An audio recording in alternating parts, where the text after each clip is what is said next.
Many, if not most of you, are very well aware that Mike Lindell and MyPillow are under attack. Mike often says that he is the second most attacked man in America, second only to, of course, Donald J. Trump, and that his company is the most attacked company in American history. I don't disagree on either count. He needs their help. He needs my help, and he needs, more importantly, your help to keep his company thriving, because it's through the revenue from his company that he's able to do the things that he does, to fight the good fight, to get out there and expose such things as rampant widespread voter fraud, which he unabashedly does despite lawsuits left and right and center and everywhere. Okay? Everybody's going after him, and I believe it is my responsibility to help him, and I think that it is your privilege, not responsibility necessarily. You do what you do to take care of your family, but it is your privilege to also consider helping him as well. Whether you need a pillow, you probably already have pillows, but maybe you need dog beds. Look, I've got a dozen dog beds from MyPillow scattered around the house because I've got an aging dog. She likes to follow me around, so she always has to plop down wherever I go. so there's that. TMI. Go to mypillow.com/JDR. That's mypillow.com/JDR and get the maximum discount, the most discount that you can get at MyPillow by using promo code JDR. A former CIA advisor has just released a shocking expose on Kamala Harris.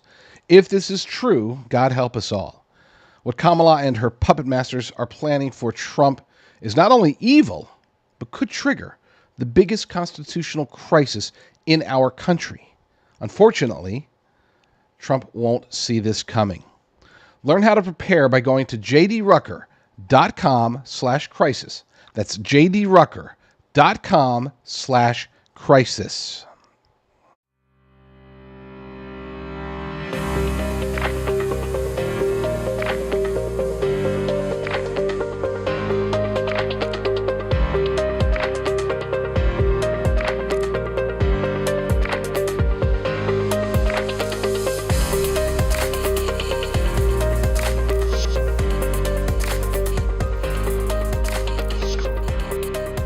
You're listening to the JD Rucker Show.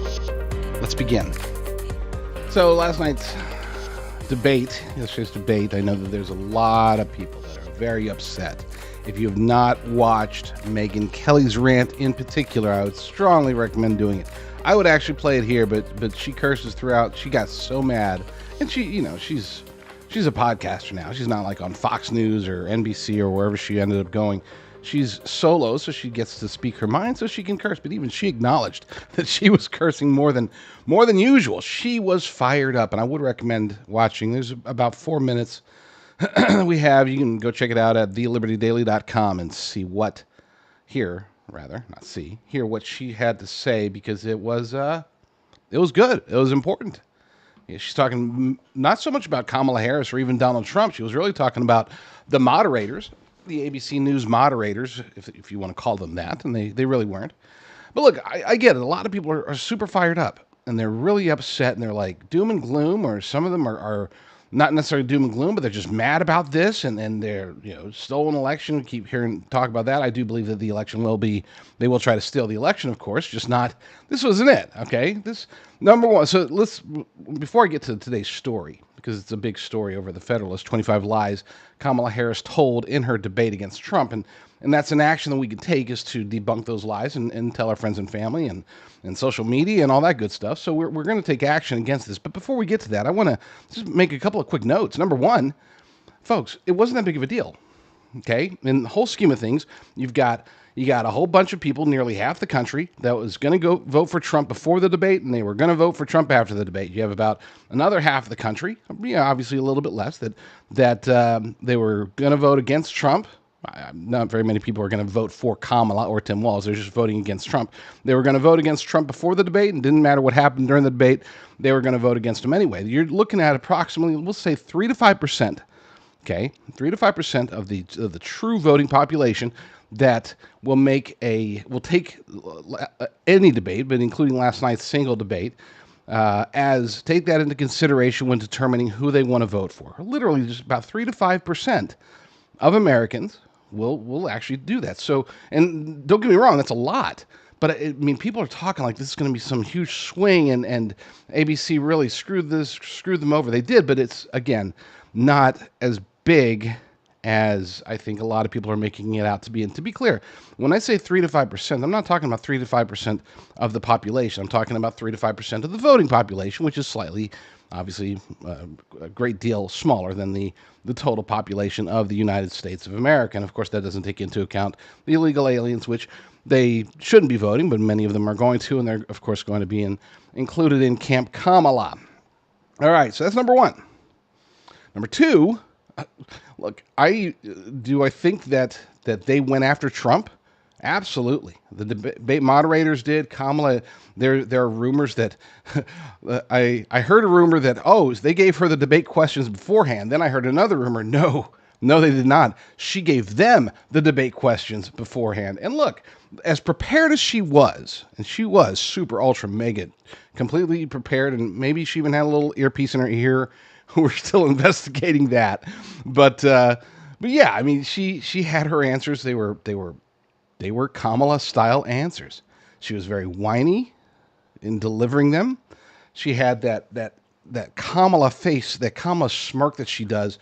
Somebody needs to tell her, dude, don't do that. Let's not do that. That makes you look weird. I mean, she looks like a combination of a frog and an alien, and it's just no, that's not a good look for her. And which she was just so pleading and passionate. We just need to know how you feel. Oh, it was difficult to watch.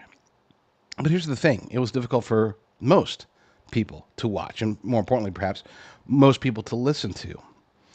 Any damage that was done, this was not, when I say there's 3 to 5% of the population that took that into account, it's not like 3 to 5% of the population is now going to vote for Kamala in the voting population. That's not the case. I would say that it was about 50-50. Trump had some missteps. Don't get me wrong. Okay, I'm not drinking the Kool-Aid here or injecting the hopium.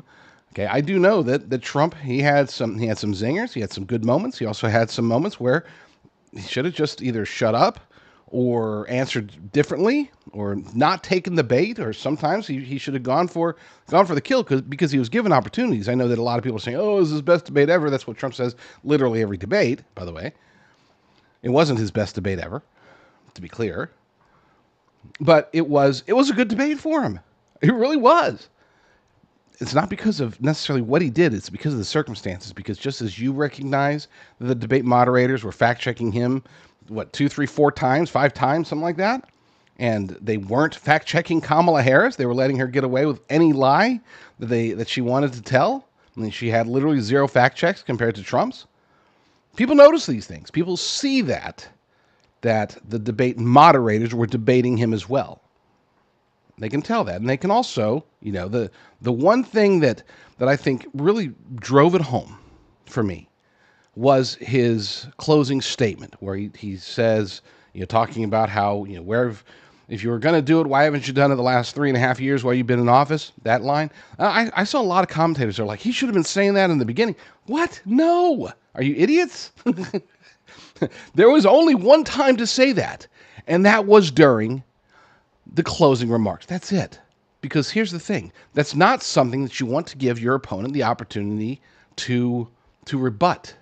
Okay? You want that to leave a mark. Number 2, you want it to have an impact, and if you're saying it over and over again, it's not going to have an impact in the closing statement.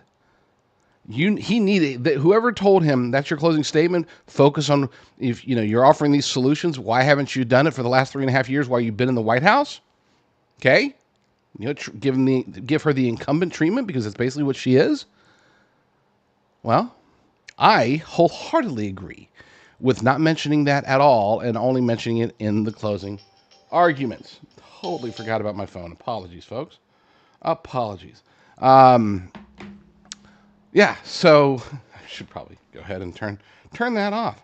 I don't see how I was able to even make it as in media at all with making little snafus like that. Anyway, point is that no, I don't think he had a bad debate. I think he had a good debate. And so of that 3 to 5% that were influenced by the debate, okay, I would say that about half were influenced in favor of Trump for 2 reasons. Again, because he made the right arguments.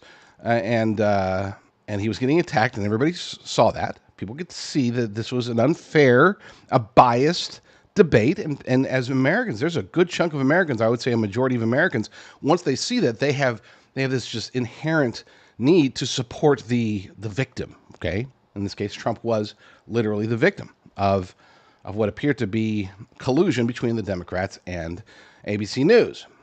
And it's our job to make sure to reiterate that. But number two, and perhaps more importantly, the reason that I think it's going to be 50-50 is because as well as prepared as she was, because let's face it, a lot of us, I was one of them, was expecting her to be just absolutely awful. As bad as she was, or I'm sorry, as better than expected as she was, she had no memorable lines. Number one, she was grating with her looks. I don't even want to. I can't duplicate it. I'm definitely not going to try to do that smile. That I'm not going to try. It was awful. And then, of course, her voice. Americans have a tendency, whether they know it or not, whether it's conscious or subconscious, they have a tendency to vote for the person they like better. And Kamala did not do herself any favors in the likability column last night. She tried, and they went with probably the best strategy they could put forth for somebody like Kamala Harris. Her problem is that she's not president material. She really isn't even vice president material. I think Joe Biden knew that. I think Joe Biden, and perhaps more importantly, Dr. Jill Biden, knew that she would be kind of like 25th Amendment proofing for him. And so far, it worked. I mean, they knew he had dementia. They tried to cover it up for a long time. Anyway, so we're going to be talking about that. But I just want to reiterate, I don't think that it was awful for Trump. I don't think that it was great for Kamala. Now, keep in mind, the polls are going to say, oh my gosh, Kamala had a surge. She had almost every poll is going to show, wow, look at this. She bumped up like 8 points or something crazy. These are all lies. And if you go back to my show before the debate, I explained how these things, I think I did it for 2 shows. I explained how polls work, how they're used strictly for manipulation, for messaging, for driving the agenda, promoting the narrative. Okay. And that in this case, the whole reason that the polls were favoring Trump, all of a sudden, polls started favoring Trump right before the debate, is to give themselves cushion so that if she had a decent debate, they could turn that into a surge. If she had a good debate, which I don't think they were expecting, then they could turn that into, game over, man, game over. And if she had a bad debate, they could say, it was a wash. Look at the polls. People don't care. Polls are about the same, even though she had a demonstrably bad debate. She didn't. She had a decent debate. Okay? Are you with me now? So we're going to talk about in the final 50 minutes of today's show, we're going to talk about these 25 lies Kamala Harris told in her debate against Trump. I posted an article over at thelibertydaily.com as well as americafirstreport.com. Well, all of my sites. I think I put it up everywhere, talking about how ripping on the moderators basically was just a start. It wasn't enough. If that's all we do, if we go, the moderators were biased, see, here's proof. Moderators sucked, here's proof. Moderators they were going after Trump. That's just stage one. That's step one. Okay? Step one is make sure that your friends and everybody knows and acknowledges that the debate was semi-rigged, that they were clearly in bed with Kamala Harris, as so many people have been. They were favoring her, and that's clear. Make sure that the people that you're going to talk to know that, and then take the opportunity. That's what this is. Okay? This is an opportunity. They didn't want a fact checker? Well, guess who can? You can. I can. We can. We can get the truth out there, and we have a predicate for it now. This isn't just about reiterating what was already said. This is about taking what was said and, more importantly, taking what was not said by the debate moderators, and in some cases, unfortunately, President Trump himself, who had opportunities to debunk, but instead focused a little bit too much on the wrong things. I mean, I get it. Immigration, I've always said, hey, talk about economy and immigration. Economy and immigration, those are the only 2 things. He kind of took that a little far. I mean, there were times when he could have talked about other issues, and flowed really nicely with those issues, and instead turned them back towards immigration every time. Tactical error, maybe not. I don't know. Again, Knowing that, and there's a lot smarter debate people than me that are running these shows, knowing that he needed to be able to go after not his base, he had to go after that 3 to 5%. Maybe it really was the best strategy to just keep hammering about the two most important issues: the open border from border czar Kamala Harris and the tanking economy through Bidenomics, Kamalanomics, demonomics, whatever you want to call it. So this is an opportunity, and you should take it. I should take it. We all should just take it. We should take this opportunity right now, and from now until, we'll give it about a week, to go and debunk her lies. This is good stuff. This really is. Don't look at this. Don't be all Debbie Downer Eeyore, thinking, oh, they're just going to steal another one from us. And we already know they're going to try, but we can still stop them. There's still plenty of time. We haven't even gotten into any of the October surprises, and I would imagine, mark this day, speaking of which, it is September 11th. We should honor our fallen. I'll talk about that at the end, but we should mark this day as the day where I'm telling you there's going to be multiple October surprises, and it's going to hit both sides. So be ready for that. Let's take a short break, just a really quick one, and then when I get back, we'll get into this article over at the Federalist titled 25 Lies Kamala Harris Told in Her Debate Against Trump. We'll call her Kamala Kamalize Chameleon. Okay, so I don't have Trump's knack for nicknames, but you get the idea. We'll be right back. I like being a person who focuses on solutions. I don't always have the answers, but I try to at least know 1 or 2 or 5 different ways that we can address an issue. If we're fighting oppression, we know that we must protest. We know that we must be ready to, if necessary, to revolt. If we're fighting against a government that is just doing the wrong things, well, let's figure out who the right people are and get them into office. Those are the types of solutions that just about anybody can offer. If anybody who's out there doing a conservative or alternative news show, they can at least tell you, go vote and go protest, right? But one thing that we have that's unique about us is that we do actually get involved directly with one particular problem, and that's long-term survival, preparedness. Just in case, hey, let's say we can't stop the destruction of the United States. Let's say we can't prevent the next cyber attack. Let's say we can't prevent an invasion, God forbid, or anything like that, then at least we should be able to bug in appropriately. And that's why I'm very proud to be one of the owners of a company that services Americans specifically with long-term storage beef. We're talking about the good stuff. It's not beef crumbles or beef chunks. We're talking about ribeye, New York strip, tenderloin, sirloin. We're talking about freeze-dried. It's cooked sous vide, so then freeze-dried for a 25-year shelf life. So you're good until 2049 if you buy enough of this stuff. All American beef. We don't import anything. It's born, raised, slaughtered, and then packaged and shipped out from Texas. Doesn't ever leave Texas until it's in a bag heading towards your house. So that's my contribution, so to speak. I know it's not much. I know that there's other people that are fighting really hard, getting into heavy activism, fighting the lawfare side for conservatives and all that good stuff. This is what we've got. I mean, it's different, but hopefully we fulfill a need that you have. Be sure to use promo code JDR. That'll get you the maximum discount at any given time. And as of right now, as you're watching this, that maximum discount is 25% off. So, yeah, stock up. Stock up now. Stock up as much as you possibly can. Get high-quality beef by going to prepperfarms.com. That's prepperfarms.com.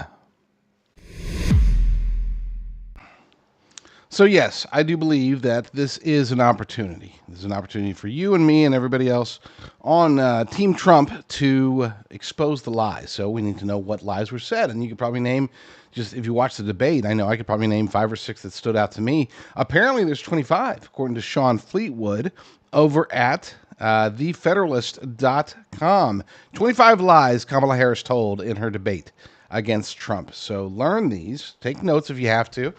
And let's start getting the word out. Let's start exposing these lies because, oh my gosh, look at that. See, that's the look. That's the face I'm talking about. If you can see on the screen, man, that's just not a look that you want out there all the time. Publicity. It's It's not a good look. Let's just say that. So man, my ad blocker really stinks because I cannot block these ads. Here are some of the biggest falsehoods Harris told during her debate with Trump. Let's skip past the intro and go straight into it. Number one, and this was right in the beginning. She said, she's a middle class kid. Middle class kid, she said. I was born in a middle class family. According to the article, Harris claimed that she grew up a middle class kid. That is not true. As previously noted by journalist Megyn Kelly, Harris's father was a professor at Stanford University while her mother was a biomedical scientist at UC Berkeley. That's not to say, oh my gosh, he was a professor and she was a scientist, they must have been rich, but let's be clear, chances are she was not like sitting there, in the I guess that'd be the 60s, 70s? I don't even know how, was she 59-ish? So that would be like, she wasn't there in public school or anything in the 70s, struggling to get her socks on or anything like that. I think that she was doing okay. And we can see, actually, if you look at any of the childhood images, I think there's even a couple of videos, she seems to be upper middle class. Again, we're not going to say she was rich. She's not Donald Trump, but yeah. All right, number two. Harris, number two, Trump's tax cuts. Harris falsely insinuated that the 2017 tax cuts approved by the Trump administration disproportionately benefited America's billionaires and corporations. That is not true. Data produced by the IRS has shown that, on average, all income brackets benefited substantially from the Republicans' tax reform law, with the biggest beneficiaries being working and middle-class filers, not the top 1%. If there's a video, and I should have had it ready for you, but there's a video that's out that just is a reminder.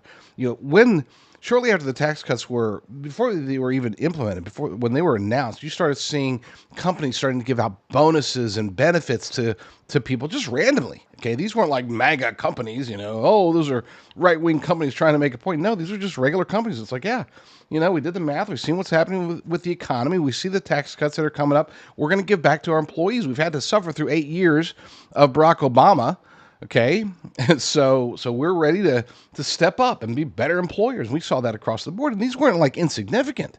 Okay, we were seeing like Christmas bonuses in the thousands or even tens of thousands for employees, in the hundreds or thousands or tens of thousands. I mean, these were big give back plans, and that's just induced by the tax cuts. That's not even the tax cuts themselves. So the idea that billionaires and corporations were the only ones that benefited, they did. Everybody did. And let's be clear. Let's be very clear about this. I should have had this article pulled up. Maybe we'll get to it after the next break. I can try to find it during the break. But the idea that if you benefit the rich, that's at the expense of the poor. That is such a primitive. I mean, socialism itself, the very idea, is very primitive thinking. This goes back to a time before there was even an understanding of capitalism, before there was an understanding of markets. Before any of these things, these modern sensibilities when it comes to economics were in play, Karl Marx and his cronies took us all the way back. We're talking about some very primitive times. We're talking about like nomad days, hunter-gatherer times. That's when it's like, okay, well, if you've got power, if you've got money, then you must be the bad guy. You must be taking advantage, because the only way back then that you could get to a position of power and wealth is if you exploited the people around you. Today, and for a long time now, that hasn't necessarily been the case. Now, I'm not saying there's no greed. I'm not saying that, trust your local corporation and trust your local billionaire. It's not about that. But don't sit there and think, if you cut taxes across the board, that's only going to disproportionately benefit the billionaires and corporations. That's just not true. This was a big one. This one stood out to me big time. When she put it like this, because this was the first true attempt that she'd made to absolutely manipulate people, to take the general ignorance of the voting population and use their ignorance against them. Is number three, Trump's quote unquote sales tax. Harris claimed Trump will implement a sales tax. Trump has not pledged to do such a thing if elected president. They made this up out of thin air. Okay? They have made this up out of thin air. Now, look, there's a lot of people that have talked about consumption taxes and national sales taxes that could basically make it to where, if people that are saving money are going to be able to save money, they don't need to be, this whole idea of, it's basically the opposite of taxing unrealized gains, for example, right? That's the whole idea there. And so it's not like it's a horrible idea. And to be clear, before anybody jumps in the comments and starts ripping on me, to me, any tax is a bad idea, okay? I would love for the effective tax rate to be 0, right? But, and to do that, you'd have to minimize government to the point of practically non-existence, at least at the federal level, okay? You're with me. But he's never said this. He's never implied this. They pulled out of thin air. This is the first of many attempts by Kamala Harris and whoever her handlers were that wrote up her scripts. This is their first attempt to really totally gaslight us. Number 4, this of course is the one of the big ones, and I thought that this was a question that Trump handled very well. I just wish he might have expanded upon it a bit more. He sort of rambled when he was asked about, whether or not he had any regrets about January 6th. He sort of went into, what about the Antifa and BLM rioters? What about this or that? It was the right play, but it was just the wrong delivery. I think he should have expanded on that, but whatever. And he should have definitely, like the answer should have been, when they said, well, do you have any regrets as far as, how January 6th was handled? He should have said, absolutely. I regret not being more forceful and vehement when I begged Bowser and Pelosi to take 10,000 National Guard and to protect the Capitol. I knew that there was going to be a lot of people there, and when you have a lot of people there, especially when you have agitators amongst them, you're going to have the potential for things to go south. I told them, I begged them to take 10,000 additional. If they'd done what I said, then January 6th would never have happened. My regret as President Trump, is that I allowed them to decline the security that I offered them. I should have been more forceful. I should have made demands. I should have acted to make sure that the Capitol was safe instead of allowing these Democrats to promote this. In retrospect, it appears that they were doing this. They denied the extra law enforcement help, the extra manpower that I was offering them because they wanted something like January 6th to happen. So that's my regret. If I were President Trump, that's how I would have answered it. But according to Sean Fleetwood over at The Federalist, Harris contended that on January 6, 2021 riot at the U.S. Capitol was the worst attack on our democracy since the Civil War. Contrary to Harris's claim, the J6 events did not put Americans' self-governance in jeopardy, nor did it expose Americans to risk like those experienced during World War I, the Japanese attacks on Pearl Harbor, or World War II, to name a few, or, let's face it, 9/11. Twice. 9/11 twice. Not just 2001, 2011 as well. So, wow. Number 5. This was the huge one. There's got to be some sort of study out there that the Democrats have access to that I'm not privy to, that other people aren't privy to. You would think that by now, after Trump has vehemently and unambiguously denounced Project 2025, after he has come out there and said, I've never even read it. It's like 900 pages. Of course he hasn't read it. He had nothing to do with its formation. He doesn't take cues from it. He had an opportunity to say, look, you guys keep talking about Project 2025. I haven't read that. Go check out Agenda 47. You can do that by going to Donald Trump, donaldjtrump.com. That's what he should have done. But anyway, I digress. Harris claimed Trump will implement Project 2025 if elected. Trump has repeatedly said he has nothing to do with Project 2025. And again, it's worse than that. It's not just that he has nothing to do with it. He has actively and aggressively denounced it. He has said some pretty nasty things about the people that put it out there, and rightly so. They allowed, to be clear, and going after the Heritage Foundation, don't even get me started. I don't want to go down a rabbit hole. but they allows not even the right word. They in a way they played along with the con when Democrats started trying to attach Trump to Project 2025. The Project 2025 people allowed that to happen. Okay, they perpetuated the lie. They could have debunked it. They could have said, "Whoa, whoa, whoa, guys! This. We're a think tank. These are our ideas. We always put these out. It is what it is. If Trump reads it, great. If he doesn't read it, fine. This is just what we how we think things should be with a Republican president." They didn't come out and say that. They started to at the very end. Okay, after once it reached the tipping point, they shouldn't have allowed it to get there in the first place. But again, now I would assume that I guess I'm very wrong when I say that the American people, the voting population, should be very well aware by now that Project 2025 has nothing to do with him. Except apparently they don't, because Democrats have something that says keep attaching it to him. Number 6, just restoring Roe. When asked whether she supports any restrictions on abortion, Harris dodged the question, instead claiming that she absolutely supports reinstating the protections of Roe v. Wade. And the question, by the way, as far as restrictions on abortion, it was crystal clear. There was no misinterpretation there. She just does not want to answer the question. And to be fair, okay, let's be fair here. Like, that's her thing. When it comes to abortion, they're going to ask her, do you want any restrictions? She's not going to answer that. The answer is no, she does not. Okay? She does not want restrictions at all. But she can't say that because then she'll get attacked for it. But conversely, Trump, when they asked him, would you veto any federal restrictions on abortion, he refused to answer that question as well. So, he sidestepped it and talked about Roe v. Wade and talked about the states, letting the states handle it and yada, yada, yada.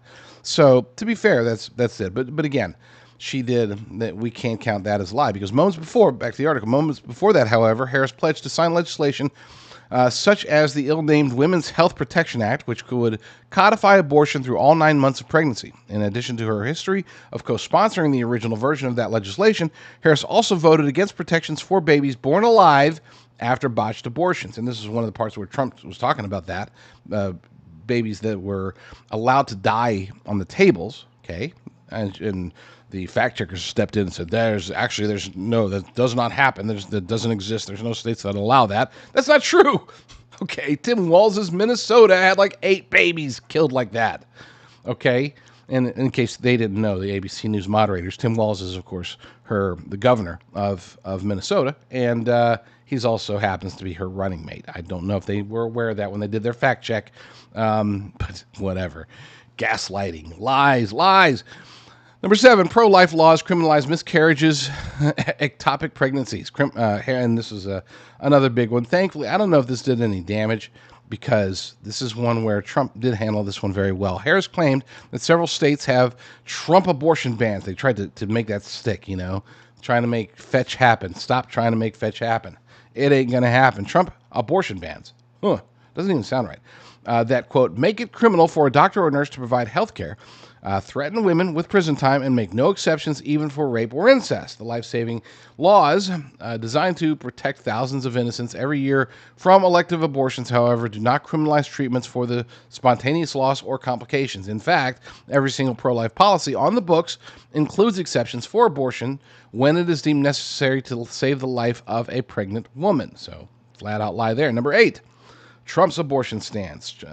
Harris told Americans on Tuesday night will sign a national abortion ban and hire a national abortion monitor that will be monitoring your pregnancy, your miscarriages, if he is elected. The Republicans' 2024 abortion platform, however, getting excited, explicitly states decisions about ending life in the womb should be left up to the states and mentions nothing about crowning a national pro-life coordinator. The GOP presidential nominee has also sworn multiple times that he would not sign federal legislation curbing abortion. And JD Vance went so far as to say that he would veto if such a bill, if it were ever put on his desk. Now, here's the thing.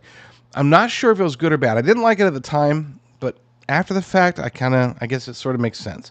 Trump's response to that, when asked, like I said, he skipped it, but he went to, it's irrelevant. It's a hypothetical question. He said, because there's no way that they're going to get an abortion ban bill passed through the House and the Senate and on my desk. And he's right. He's right. Just as there's no way that they would be able to get basically a codified version of Roe v. Wade onto a Kamala Harris presidential desk.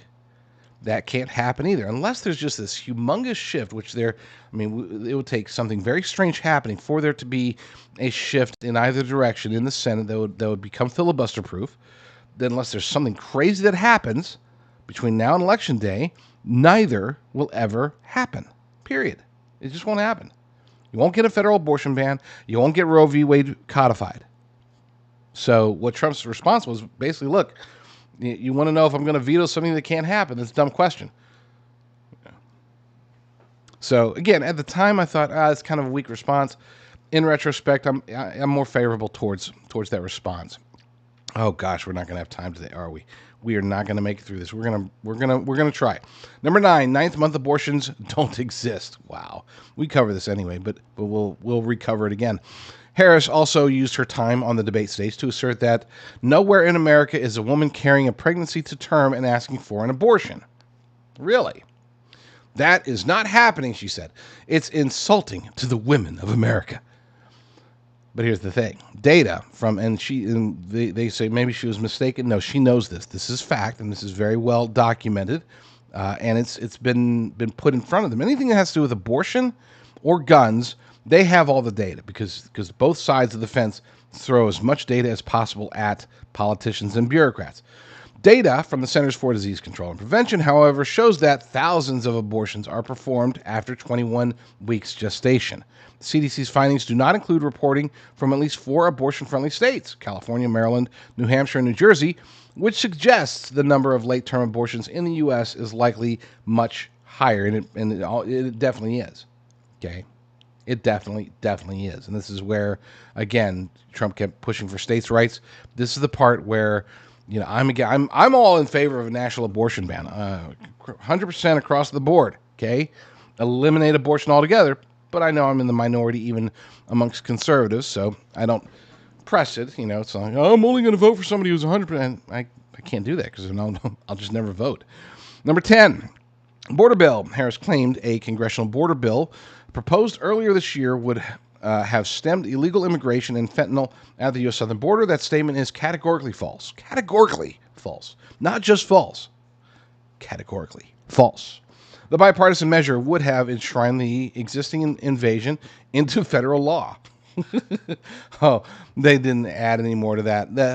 I'm going to have to expand on that, but probably not today. But yes, it would have. It's basically saying, hey, look, there's a border invasion. We've got this law that's going to make it to where the border invasion is going to be legal. Just we're going to limit it. That's going to be good for stopping the invasion. We're going to make it to where only certain few tens of thousands of illegal aliens per day can come across. That was their thought process for whatever reason.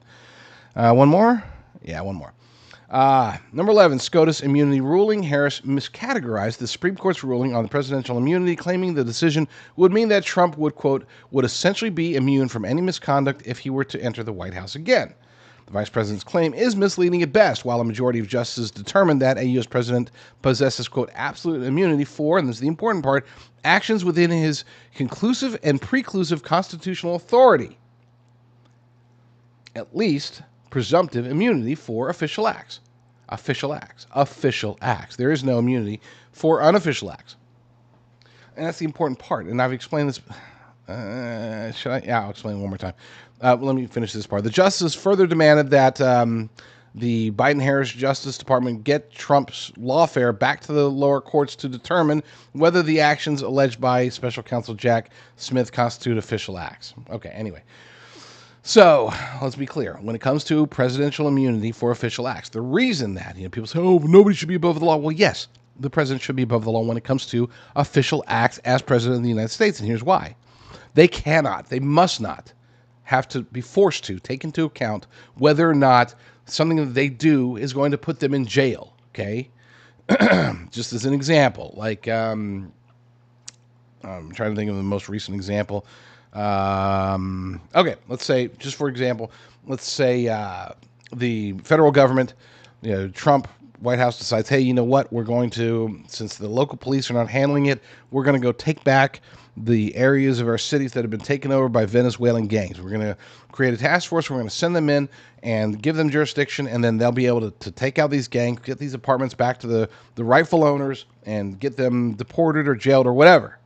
Okay, that's within the rights of a president, utilizing national law enforcement for in a special manner. It sounds like a police state, but when it comes to certain situations, such as Venezuelan gangs taking over entire city blocks, that does constitute what I believe to be a proper use of federal law enforcement. However, a legal argument could be made that, hey, we don't technically have jurisdiction because it's not an interstate affair. It doesn't fall under this category or this category. So if you do this, Mr. President, then you're probably going to get charged and go to jail.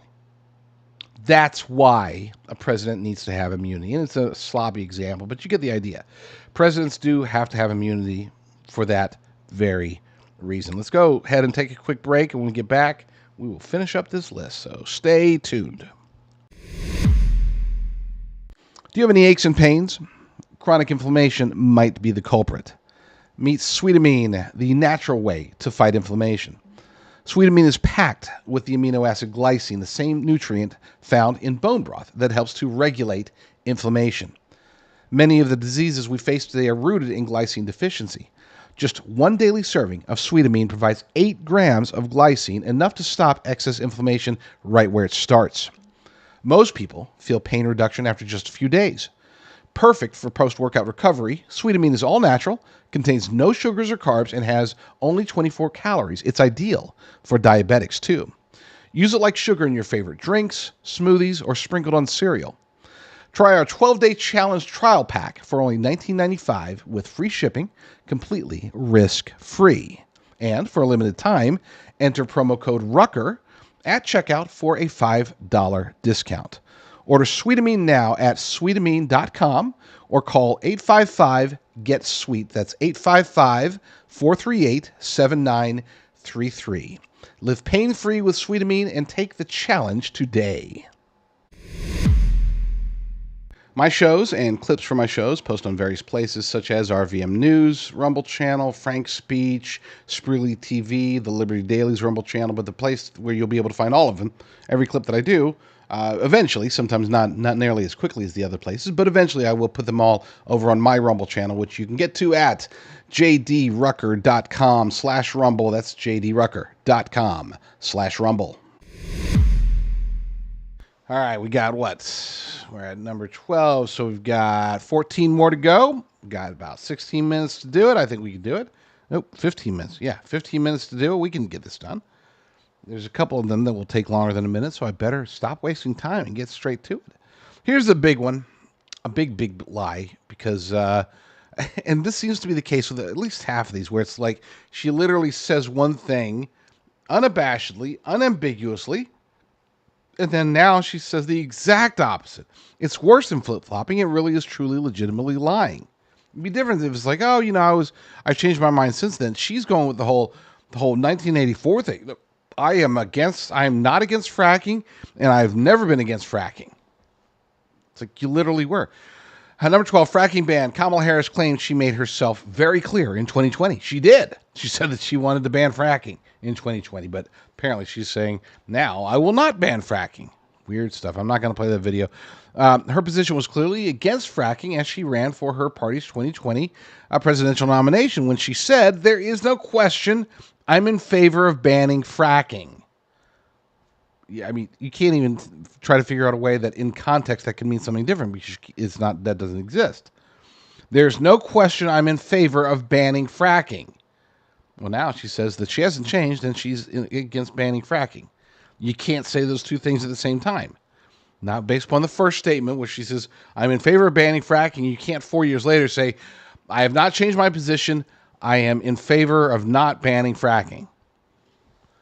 Doesn't make sense. But that's Kamala Harris for you. Number 13, Minnesota rioters bail fund. There's another one where, again, I mean, the tweet's still live.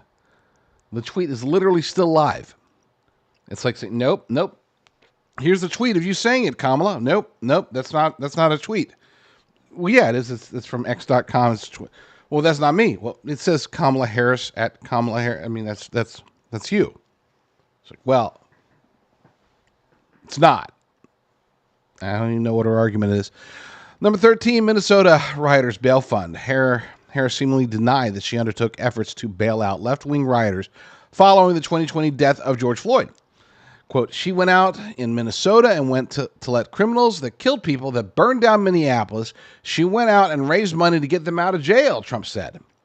As Federalist Jordan Boyd previously noted, accused rapists, repeat offenders, and rioters alike benefited in June 2020 when Harris encouraged her social media followers to donate to a bail fund dedicated to those arrested for their months-long $2 billion siege of cities like Minneapolis. She was in favor of all the George Floyd riots, and she was trying to bail out the criminals. She was trying to help.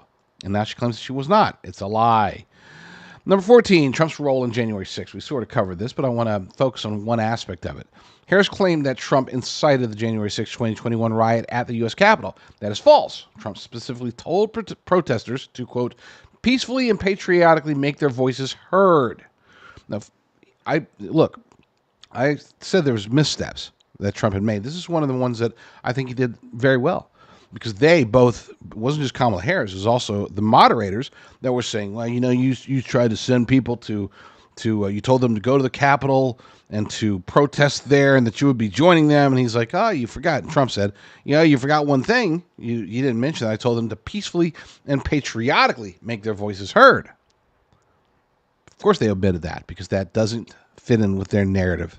They want him to be the assumed ringleader of the insurrection, not a guy who was giving a speech one day at an event and saying, yeah, go be patriotic, go be peaceful. I mean, how can you say he said to be peaceful? And they rioted. Well, he incited that insurrection because he told them to be peaceful. Head scratcher. Number 15, J6 deaths. This is one I'm very pleased that he is very much involved in setting the record straight, not just for the political prisoners in the gulag, but also regarding everything else surrounding J6. Harris claimed that some police officers died as a result of the demonstrations at the U.S. Capitol on January 6th, 2021. That is false. For example, medical examiners determined that Officer Brian Sicknick died of natural causes, not from violence perpetrated on January 6th. There was also suicides. But they wouldn't have committed suicide if it wasn't for January 6th. It's like, how in the world would you know? These are cops. They're used to stuff like this. Okay? Don't even get me started. Because that could take me down a very weird rabbit hole. But again, I'm very glad that Trump has come out fairly strong. Not as strong as he should, okay? But fairly strong in support of the J6 political prisoners. I would love for him to just say, I'm going to pardon all of them on day one, whether they're in jail now or have their sentence in the future, or if they already fulfilled their sentence, I'm going to pardon them all. I would love to hear that. Number 16, the Fine People hoax. Harris repeated the debunked lie that Trump praised white supremacists marching in Charlottesville in 2017 when he said that there were, quote, fine people on both sides. This is false. As Trump was referring to both sides of the debate on whether to allow historical monuments to remain standing.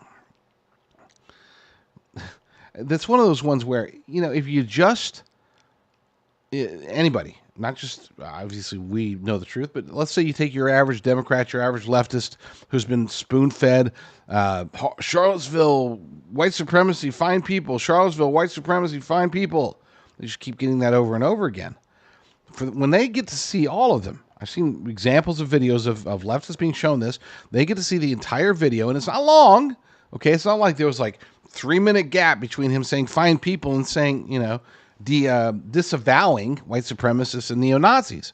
It was within the same context, very clear, and then people are like, wait a second, but I've been told that he was calling white supremacists fine people. He literally said, not the white supremacists, the white nationalists, the whatever. He literally said, not those guys. It's like, wait, Well, why wouldn't they tell us about that? Why do they lie to us? Number 18, Trump's NATO comments. Harris distorted the former president's remarks by claiming he told Russia it could do whatever the hell it wants regarding Ukraine. Harris took the former president out of context. Trump's remarks came during a South Carolina rally during which he recounted a story from when he was president and speaking with a NATO member. Trump purportedly indicated that he would withhold U.S. support if the member didn't pay its minimum defense spending obligations. There's a quote from Trump from that South Carolina rally. You didn't pay? You're delinquent? I would not protect you. In fact, I would encourage them to do whatever the hell they want. You got to pay your bills. In other words, what he's saying is, could Russia do whatever the hell they want? Sure. If you take down NATO by letting these NATO members not pay their dues, forcing the United States to make a choice. Either we're going to pay their dues for them, we're going to pay to keep this running for them, for our supposed allies, or we're going to stop, and Russia's just going to start taking over. And that's exactly what he anticipated. We're in the process of seeing happening. So, claiming that. Again, that this is what Kamala was saying, that Trump was basically giving Vladimir Putin the green light to attack and to invade Ukraine and whoever else, right? But that's not what it says. That's not what he said, not in context. Number 19, this one pisses me off a lot. Number 19, autocrats' preference for president. Harris claimed that the world's autocratic leaders are pulling for Trump to win. While there's no definitive way for Harris to know this, for most leaders, Russian President Vladimir Putin did publicly throw his support behind Harris. My gosh, you can't make this stuff up. Okay? Is he an autocrat? You betcha. Xi Jinping? Yep. Ayatollah Khamenei? Yep.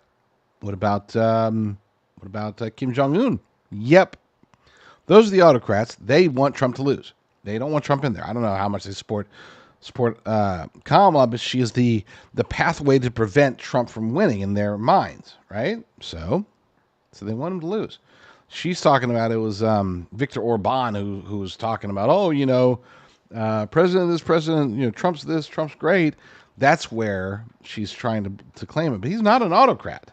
He just happens to be a conservative, and that, for whatever reason, that makes him dangerous to their perspective. Number 20, combat zones. Harris claimed that there is not one member of the United States military who's in active duty in a combat zone in any war zone around the world for the first time this century. Wrong. And insultingly wrong, by the way. It isn't true. As noted by former U.S. Representative Peter Major, former Republican, I guess you could say he's a former Republican because he was a never Trumper. The United States has troops in Syria and Iraq who are routinely attacked by Iran-backed militia. 3 soldiers were killed in Jordan earlier this year. Do they not count?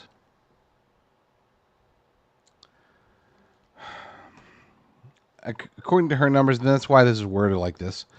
Active duty in a combat zone. Okay, so Jordan might not be considered a combat zone. That's the only thing I could think of to try to justify it. Doesn't take away the fact that these men are dead. So, number 21, banning Trump for Biden's botched Afghanistan withdrawal. Harris attempted to pin the Biden-Harris administration's botched Afghanistan withdrawal, which got 13 U.S. service members killed, on Donald Trump, when he was president, and negotiated one of the weakest deals you can imagine. That's not true. Let's stop right there. That part's not true. It was a great deal. It was a strong deal. It was so strong that the Taliban was unwilling or unable to meet their obligations. So Trump pulled it. For Harris or Biden or any Democrats to say, they basically, hey, I know that we're getting the blame for Afghanistan, but we were just doing what he did. We're just doing his plan. According to a report recently released by Republicans in the House Foreign Affairs Committee, quote, the evidence proves President Biden's decision to withdraw all U.S. troops was not based on the security situation, the Doha Agreement, or the advice of his senior national security advisors, or our allies even. Rather, it was premised on his long-standing and unyielding opinion that the United States should no longer be in Afghanistan. And I agree. They shouldn't have been in Afghanistan in the first place. They shouldn't have stayed as long as they did. But if you're going to pull out, you pull out right. Get our equipment or at least blow it up. Get our people out there safely. Don't let 13 service members die. Don't let friends and allies, people that have been helping us fight the Taliban for all this time. Don't just leave them hanging. There's so many things that they could have done completely differently. And no, they were not using Trump's plan. Period. This is the one where, once again, this falls under the category of she very clearly and unambiguously said something before in 2020, and today she's pretending like she never said it at all. And she's taking the opposite approach. It's the 1984 concept. I'm not against gun bans, and I've never been against gun bans. I'm not in favor of mandatory buybacks. I've never been in favor of mandatory buybacks. Usually when people, politicians are caught in a flip-flop, they'll just say, look, my perspectives have changed. Since then, I've learned more information. Trump's done that, right? Kamala's just saying, nope, never said it. Well, you said it. Nope, never said it. Harris claimed that she doesn't support mandatory gun confiscations. This is false. She has openly expressed support for such a policy, at least twice that I've seen. And again, these are direct questions and her direct answers, as direct as she can be. Number 23, Trump's foreign policy record. I'm going to skip this one because this is laugh. I'll read what she says. She says, Donald Trump is weak and wrong on national security and foreign policy. I don't have to say anything else. You know how big of a lie. It's literally the exact opposite of the truth. He's been our strongest president. You could say since Reagan, I would say maybe even better than Reagan, as far as national security and foreign policy. He killed it, and he will kill it again, Lord willing. Number 24, defunding the police. This one's blatant. Obviously, she's been pushing for defunding of the police. She uses colorful words to do it, but she was in favor of defunding the police. She says, reimagining policing and redirecting resources, whatever the hell that means.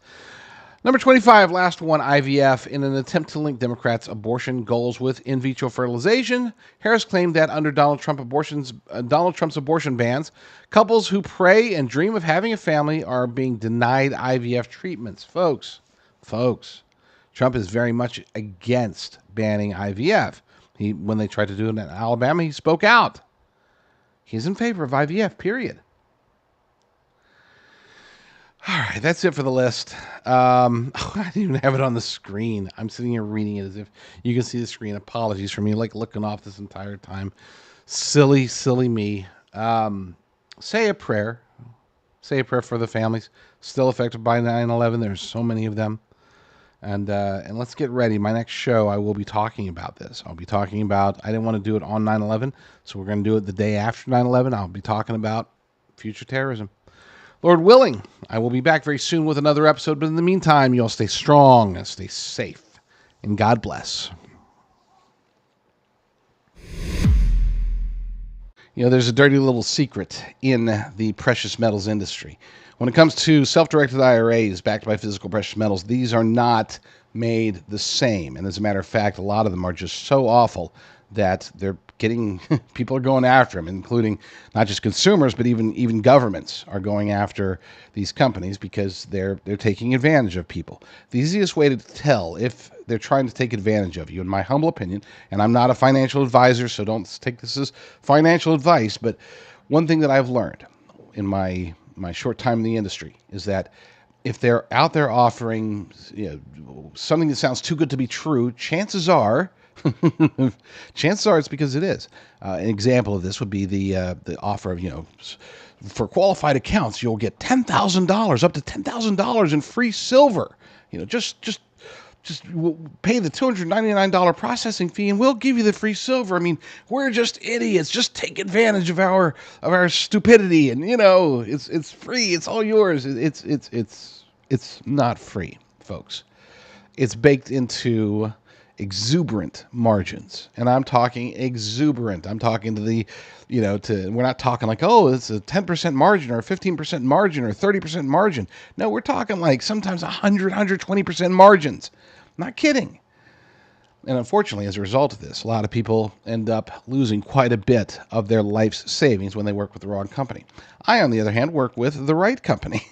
I have very close partners with the good folks over at Genesis Gold Group, as you can see on the screen, endorsed by Mike Lindell and endorsed by Joe Altman, my good friend, and Dean Kane, and all these amazing people over there. They know that this faith-driven company will take care of you, which is why they are willing to put their name behind it. That's why I'm willing to put my name behind them. Go to rumblegold.com and find out what they can